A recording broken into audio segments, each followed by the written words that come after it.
In Rome's founding, rise and fall, Caesar Tibi Filius Augustus, or Gaius Julius Caesar Octavianus, or Gaius Octavius Dorinus, now that's one's his birth name, commissioned the famous poet Virgil in order to write an epic poem about the early history of the Romans, which was subsequently titled the Aeneid, as is about the cousin of Paris, Aeneas. It does a lot of things, many wacky side adventures, and he went to the underworld at one point for some reason, and his father was like, yo dude bro, I'ma just rattle off a bunch of names and things that happened in like 600 years and are super relevant then, but you just gotta trust me, because look at me, I'm already dead. And Aeneas was like, you know what, thanks old man, I guess I really shouldn't regret about smashing and dashing that temptress Dido. And then a wild Dido appears in the next scene. Should have seen that one coming, Aeneas. Speak of the devil and she'll appear. But what he learned from this encounter with his father is that he should finally commit to a one-way trip to Latium. And I in particular love the ending, though I have my faults with it. Wherein a lad, considered an adult by contemporaries, but a few years shy by ours, named Pallas, who was chumming it up with Aeneas. They were talking and hanging out. They shared the same room for a bit, and translations always be calling him friend, you know, so that means that they were stemming the rows. But anyways, Aeneas and his dude Turnus fight over the king of Latinus. Once comes the name and the name of the language, the name of the province Latium, the name of the language Latin. His daughter. Why would he go after the princess if he already has a nubile Greek femboy, you may be asking? Well, he's Greek too, you see. Classical. That is, Athenian, Spartan, Corinthian, so on and so forth. Greece would characterize Troy as being Ionian Greek. It was those lands that Alexander intended to liberate, just across the Hellespont. And ironically, it was those lands that told him where to stick it. And being from these times, it was common for men to engage in these types of activities and have a wife. To put it in terms of living in two places, imagine the dilemma of all the stuff that you would collect through the 6 or so months that you spend in either location. Do you temporarily store all your stuff whenever you get back to wherever home is, or do you store the new stuff into whichever location it came into your possession in? They would just do what Gunnery Sergeant Harmon warned to avoid. You're the kind of guy who would fuck someone in the ass and not even give them the goddamn common courtesy of a reach around. And this is all well and good, but I bet you're probably wondering, hey, Historia Romanus, what does Aeneas banging palace have to do with the overall narrative of Rome? And I'll tell you, simply, it is just in that way that Aeneas was fighting Turnus after an opening engagement in the 1v1. Aeneas noticed that Pallas's belt was dangling off Turnus' shoulder, and so naturally Aeneas flew into a rage and murdered the shit out of him, and in so doing thus earned himself a spot among the Latins, which led to the first king of Rome, who, if you know your history, was Romulus. And speaking of Romulus, the story of Romulus and Remus goes a little something like this.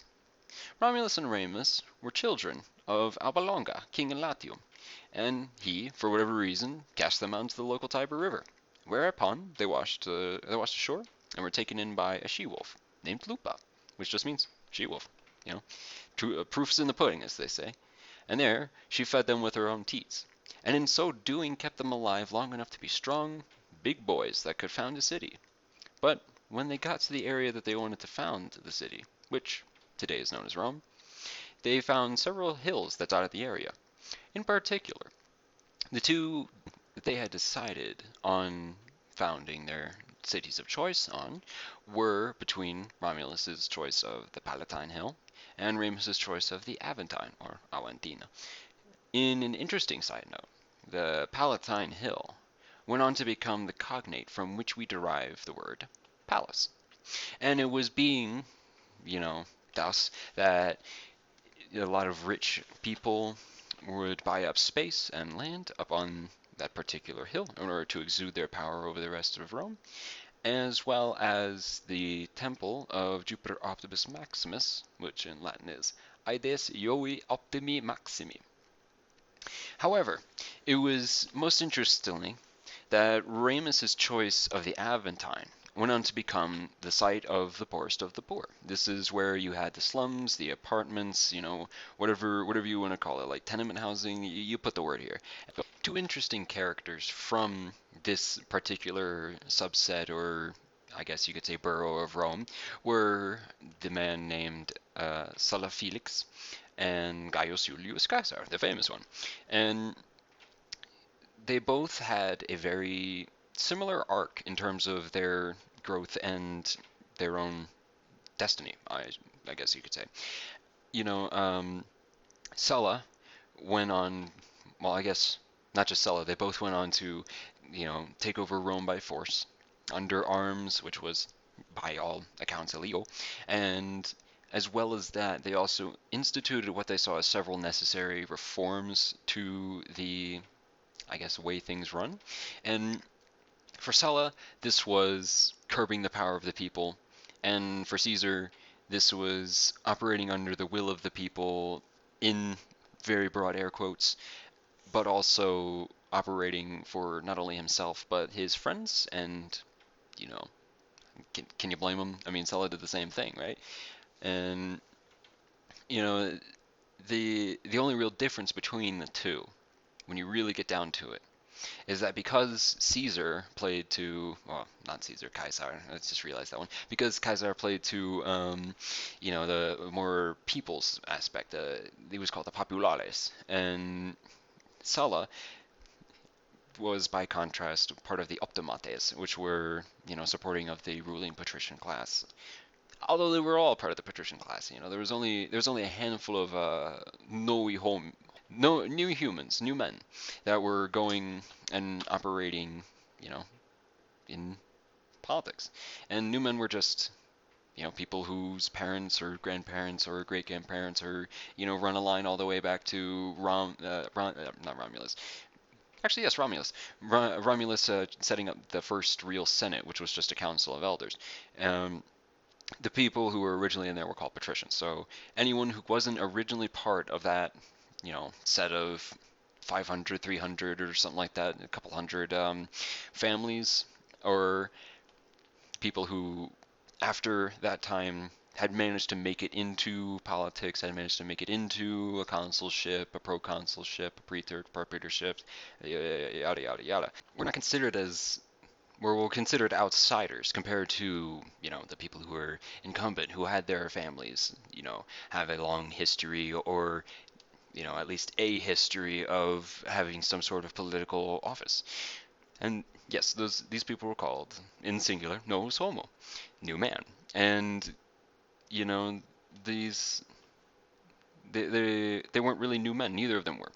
And one of the people who was actually in Caesar's time most supportive of the state was, of course, a novus homo named Marcus Tullius Cicero, who was one of the most famous orators, lawmen, statesmen. You throw a fancy politician name onto him, and yeah, it's Marcus Tullius Cicero.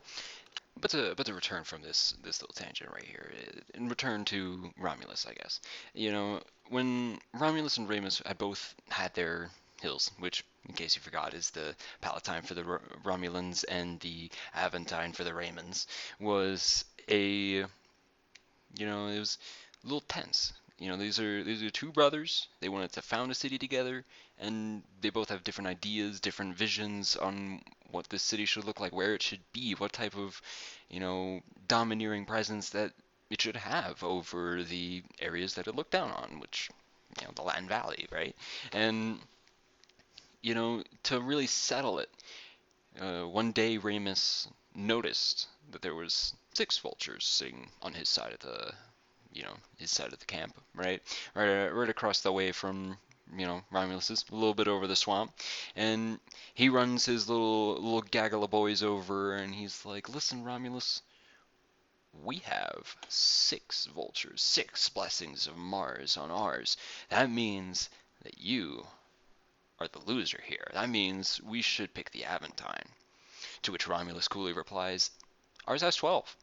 And Remus, being jealous of his brother, I guess, he just they just started brawling, just right out, all the lackeys, the little, you know, thugs for hire type vibes were all fighting each other. But one thing that was important was that they let the brothers fight each other, and for good reason, as during the combat, Romulus ran his brother through and left him to bleed on the side of the hill that he had chosen for his own palace.